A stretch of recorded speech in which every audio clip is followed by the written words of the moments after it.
So this next presentation, which is also in your binder, just a little background information on just issues, things that have happened, why people are so focused on food safety.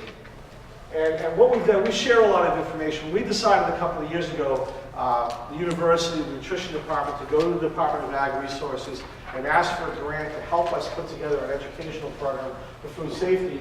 We brought in other people. Cornell was actually got the first contract from USDA to develop the GAP program.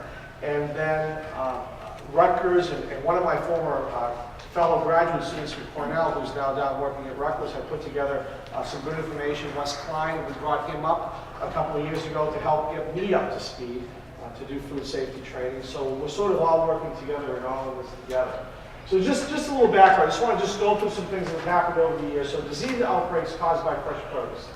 And just historically, we'll talk about trends. So going back to the mid-90s, 2,400 people sick from cyclospora in Guatemalan raspberries. March 97, Michigan students and teachers contract hepatitis A from Mexican frozen strawberries.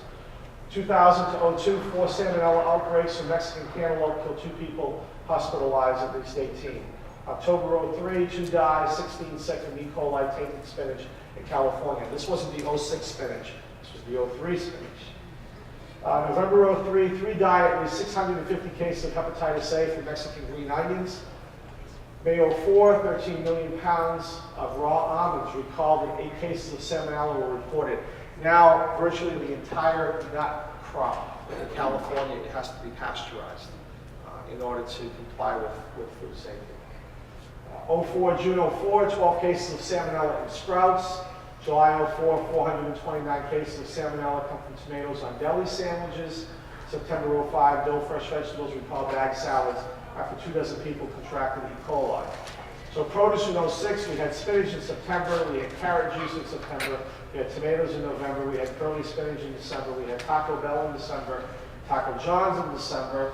And the Taco Bell and Taco John thing, Taco Bell was 183 people in 18 states, confirmed deal with salmonella, traced to contaminated tomatoes. And the Taco John thing, some of you remember that was the green onions that came out of Mexico, I believe. 240 people ill, 3 died in 26 states with E. coli 0157H7. The E. coli 0157H7 is one that you'll be hearing a little bit more about. It's an E. coli that's been around a long time. It really wasn't discovered as a separate strain until only a few decades ago. And E. coli 0157H7 is an E. coli that is very prevalent in wildlife, in the dairy world. It's in calves. It's partially, not as much in heifers, and by the time you get to adults, it's virtually non-existent. But it is around, and it has caused problems. And one of the things, and I'll tell you one distressing part, I'm just going to talk about the 06 spinach situation. So there's a field in California, north of Salinas, south of San Jose. It happens to be a field in organic transition. It's an earthbound farms field, so it's in the conventional pile, it's not in the organic pile when it comes to harvest time. So they know everything about that day. They know what field, they know when it was harvested, they know what truck it was on, they know where the truck rolled, they know every other field that was harvested that day, they know which fields were all mixed together, they know the distribution, everything that went out. But now here's the problem. They don't know 2 things, critical pieces of information that make all of this incredibly difficult to be able to educate people on. The first thing is they don't know how the E. coli got into the spinach. They don't know if it was the feral pigs, these wild pigs that roam through these fields in the west and the southwest. They don't know if it was the dairy farm up the hill. They don't know if it was the irrigation water. They don't know if it was a worker hygiene issue. They don't know. And even more distressing than not knowing where it came from, nobody really knows why it didn't die when they did the chlorine rinses on it. You know, was it maybe part of the leaf? Well, you know, we think about things as being superficial on leaves and some things being integrated. One of the issues we have, for example, has nothing to do with food safety, but if we do chopped lettuce, for example, if we take lettuce that was grown in New England and we chop it up into a salad mix, we take lettuce from California and we chop it up and make a salad mix. And the tables I skipped over were part of this that I was going to tell you in more detail. But basically, if you take what we call Eastern lettuce, and you chop it up and make a salad mix, you do everything right. Harvest it, keep it cold, bring it into the shed, you chop it up, you do a chlorine rinse, you do a triple rinse after that, you store it at 34 degrees, you probably get 5 days shelf life. You take the same lettuce from California, you do all that stuff, treat it exactly the same way, you get 10 days shelf life. And even after 5 days, the local stuff has a lot more bacteria growing on it than the stuff in California that's 5 days old. So just a huge difference in bacteria levels. This is just bacteria that are responsible for the food decomposing and not a food safety bacteria issue. And so we've been trying to figure that out. And this is just a sort of a parallel example. But the thing is what we've sort of come down to is that in this part of the world, we've got much more of a humid environment. Our plants tend to have less waxy layers, less cuticle on them. Whereas the California stuff is all coming from the desert. The entire state of California is a desert, okay, except for a few cities. And so this is all intensively irrigated, dry climates, and very heavy cuticles on leaves. So we feel that in most cases the bacteria on those crops tend up being more on the surface of the leaves. But there are years in California, and maybe with the spinach thing in '06, and certainly for us most of the time, we live in a much more humid environment. The cuticle on the leaves is not as thick. Surface bacteria can become more integrated into the cuticle of these leaves, and when you do rinses, they're protected, and they don't die as easily. And that's part of our problem. So again, we all blame Mexico and California, but we have some issues that we have to deal with, and so paying attention to food safety, it's a good thing, even if in the end you don't become GAP certified. So a lot of things in the news. This is just an example. So this is spinach sales in tons by week. Normally, fresh spinach sales run around 120 to 140 tons of fresh spinach in this country every week. So this is September '06. This is around the 13th to 14th of September. FDA makes the announcement. This is spinach sales for the 2 weeks following that announcement. If you're a spinach grower, you're in trouble. You have no place to market your spinach.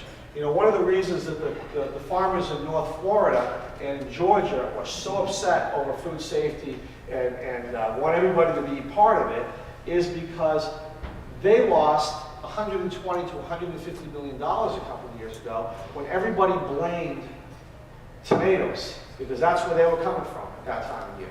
And it turned out to be serrano peppers that were mixed with the tomatoes and put into salsa. But nobody compensated the Florida and the Georgia tomato growers after they had to destroy their crop. It's one thing when late blight comes in, that's bad enough. But I mean, like, your market just disappears and no one will touch your product because they're afraid of dying. That's another issue. Okay, so here's the pepper thing. So FDA and CDC, they focused on clusters of illnesses. It pointed to tomatoes as the food that caused 1,442 people to become ill and 286 hospitalized with Salmonella St. Paul. And later investigations revealed that serrano peppers in Mexico were the culprit. So if you start looking at things, and you look by crop, and you're going to see some trends here. And of course, tomatoes appear to be high, but if you start looking at all the leafy greens, because as you start hearing about this, when people say leafy greens, lettuce, 14 cases. This is between 1996 and 2006. 14 cases of lettuce, but 4 cases of romaine, and 2 cases of mesclun, and 1 case of mixed lettuce. So leafy greens are definitely at the top of the list, followed by tomatoes. Melons are probably right behind that, along with some herbs and small fruits. Now, we have seen an increase in the number of outbreaks per year from about 4 back in the mid-70s to about 6.5 in the early to mid-80s, and in the 90s up to 10. But a lot of this is related to reporting, doing a better job of analyzing problems and reporting those problems.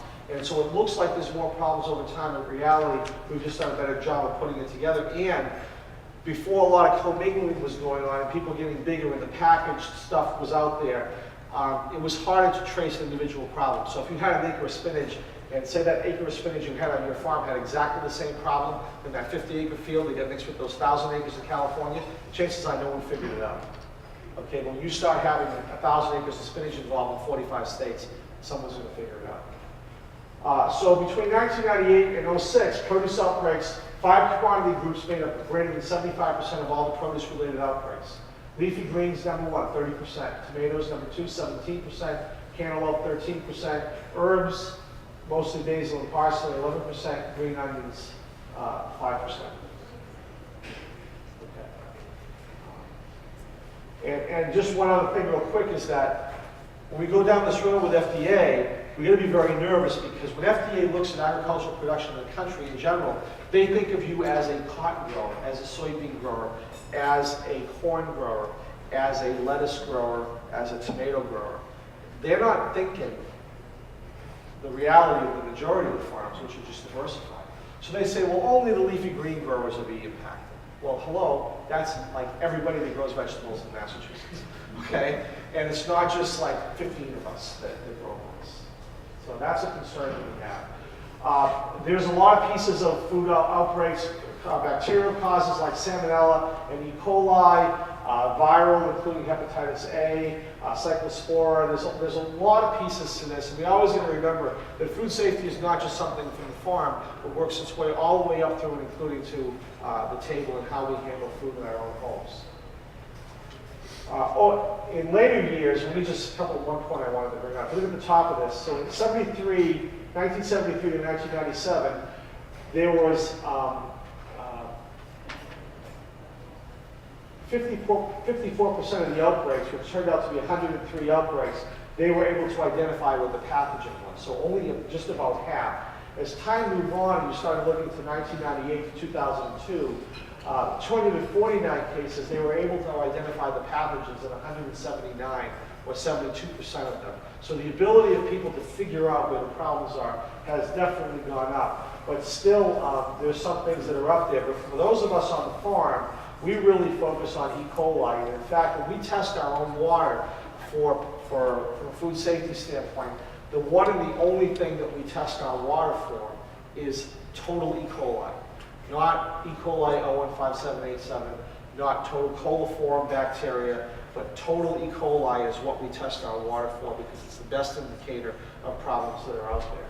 And to me, it's good that we do that because if we had to do 15 or 20 tests on that water instead of one, it would become really unaffordable. And of course, every time we have a produce outbreak, it affects businesses. Produce buyers and food retailers address the issue because of their customers, and their customers are concerned.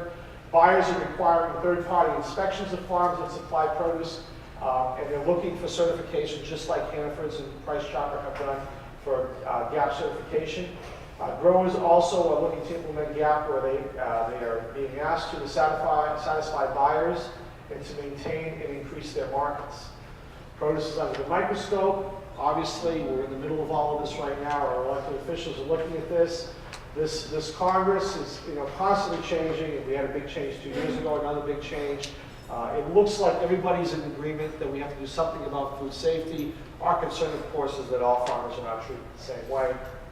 And I did this slide actually a year ago. We're pretty sure something's going to happen. Now, 48 hours ago, we were sure something happened. Now we're not sure something happened. And then, 72 hours ago, the House said that if the Senate passes 510, the House will just adopt the exact version, so it won't have to go to conference committee, which then delays it, and then it has to go back to the House and the Senate for a vote. And they're fighting about whatever else they're fighting about now, from unemployment benefits to income tax, and so I'm not even sure when 510 is going to go back to the floor. But we're all hoping 510 goes back to the floor and gets resolved because it's the thing that's going to put the reins on FDA. Because I should tell you real quick also that FDA is on a track right now. They've already asked for preliminary comments. They're planning on coming out with a food plan or food safety plan sometime in 2011. That plan will then be out for review for a period of months. It'll come back sometime probably at the end of 2011 or early in 2012. FDA will come up with a final document on how they want to deal with all of this. And then they will have some phasing period that likely will go somewhere through 2014. So FDA is on the road. They're driving, okay? And while they're driving, we're hoping to run alongside and put some legislation in place that clarifies on how everybody gets treated, and that's what we're hoping happens.